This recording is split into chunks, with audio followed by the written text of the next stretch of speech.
মবের বিষয়টা হচ্ছে গত 4-5-2026 তারিখে আমার শাহবাগ ক্রসিংয়ে ডিউটি ছিল বিকেলবেলায়। তো ওই সময় আমরা সাধারণত যে একটা গাড়ির কাগজপত্র চেক করতে হয়, তো এই সময় একটা গাড়ি আমরা থামানোর পর ওই গাড়িটা ট্রেনে চলে যায়। তো ট্রেনে যাওয়ার পরে আমি ওই হেল্পার সাহেব নেমে বলতেছি গাড়ি কাগজ নাই, লাইসেন্স নেই। আমি বলতে ভাই আমি তো তোমাকে ভাই ডাকছি এটা ইয়ের জন্য, কাগজটা নিয়ে আসার জন্য, তোমাকে তো আমি এমনি ডাকি নাই। সে এটা কারণে তাকে আমি বলি যে এভাবে তাদের মধ্যে দিয়ে বলতেছে ভাই তুমি এটা নিয়ে আসো কাগজটা। তখন আমি তাকে এই করে বলছি, এক লোক এসে বলতে আপনি তাকে গায়ে হাত দিলেন। আমি ওই লোক ছিল বাসের ভিতরে ছিল, অন্য বাসে ছিল। তা ওই যখন আমি হেল্পারের সাথে কথা বলতেছিলাম তখন অন্য বাসের একজন যাত্রী এসে নেমে বলতেছে আপনি হেল্পারকে গায়ে হাত দিলেন কেন? আমি বললাম না, এটা তো আমি ওনাকে গায়ে হাত দিই নাই, আপনি ভুল হচ্ছে কোথাও। সে এক কথায় দুই কথায় আমার সাথে বাক বৈতন্য জড়িয়ে একদম পাবলিক ডেকে বলতেছে ওনাকে ভিডিও করেন, এবং আমাকে বলতেছে যে এক প্রকার বলতেছে 5 আগস্টে অনেক পুলিশ মেরেছে, আজকে তোকে মেরে ফেলবো এবং তোর আত্মসম্মান এবং তোর কেরিয়ার স্পয়েলড আউট করে দেবো। আমি বললাম যে এটা কোন ধরনের কথা হলো? যখন আমি আমার ক্যামেরায় ভিডিওটা ধারণ করতে যাই তখন সে আমার ক্যামেরাটা কেড়ে নেয় এবং আমার সাথে একরকম ধস্তাধস্তি শুরু করে দেয়, এবং পাবলিক তার সাথে আরো কয়েকজন মিলে আমার সাথে এরকম আমাকে ঘেরাও করে ফেলে। তখন মব সৃষ্টি করে।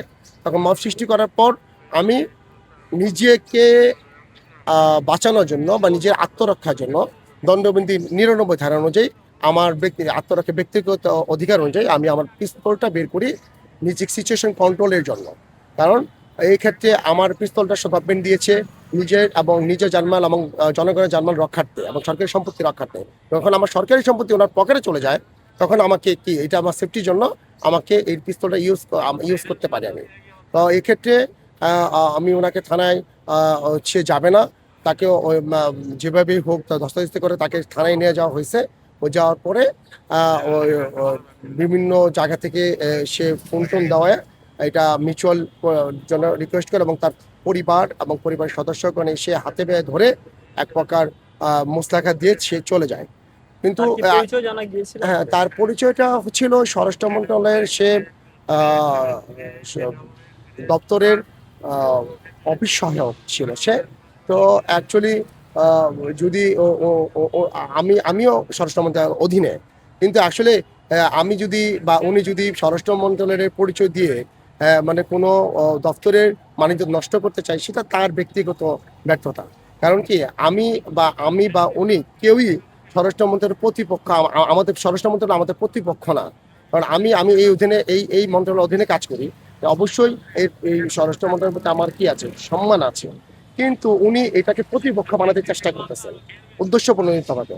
কিন্তু উনি এই যে কাজটা করেছেন একজন অন ডিউটি অফিসারের সাথে, উনি বাসায় যাচ্ছেন, ওনার সাথে কোনো ঘটনা না, অন্য উনি মানে অযাচিতভাবে এসে অহেতুক একটা ঘটনা এসে ইস্যু তৈরি করে আমার সাথে অহেতুক একটা ঝামেলা জড়ায় আমার বাণিজ্য এবং স্বরাষ্ট্র মন্ত্রণালয়ের বাণিজ্য এবং ওনার বাণিজ্য নষ্ট করেছিলেন এবং ওনার পরিবারের বাণিজ্য নষ্ট করেছিলেন এবং আমার পরিবারের বাণিজ্য তিনি নষ্ট করেছেন। উনি অ্যাকচুয়ালি পরবর্তীতে ছাড়া পেয়েছেন। ওই যে বললাম না যে সে মুসলাখা দিয়ে গেছে এবং জামিননামা, ওনার ওয়াইফ জামিননামা এবং ওনার মেয়ে এবং মেয়ের জামাই সাইন করে ওনাকে নিয়ে গেছে। অ্যাকচুয়ালি এটা মামলা হইতো, আমি মামলা করার পক্ষে ছিলাম, কিন্তু উনি যেহেতু মানে প্রচণ্ড পরিমাণ হাতে পায়ে ধরছেন এবং ওনার ফ্যামিলি সবাই, সেই ক্ষেত্রে মানবিক কারণে অ্যাকচুয়ালি বলা মানে বললে এটার কারণেই বা ওনার বাচ্চাদের দিকে তাকায় হয়তো বা আমি এটা করেছি। এক্ষেত্রে আমার আরেকটা কথা হচ্ছে যে আমার ওই উনি যখন ধস্তাধস্তি করেছেন আমার ঘড়ি এবং আমার মানিব্যাগে প্রায় 30 থেকে 40 হাজার টাকা ছিল। আমার মাসের প্রথম ছিল, আমার ওয়াইফ এবং আমি দুজনে জব করি, তো সরকারি চাকরি করি। তো এক্ষেত্রে আমার মানিব্যাগে এত টাকা থাকতেই পারে। মাসের প্রথম দিকে আমার খরচের টাকা ছিল, সমস্তটা মিসিং হয়ে গেছে। আমার মানিব্যাগ কে বা কারে নিয়ে গেছে ওটা ওটা ওটা আমি বলতে পারবো না। ওই যারা মত সৃষ্টিকারী ছিল তারা নিয়ে গেছে।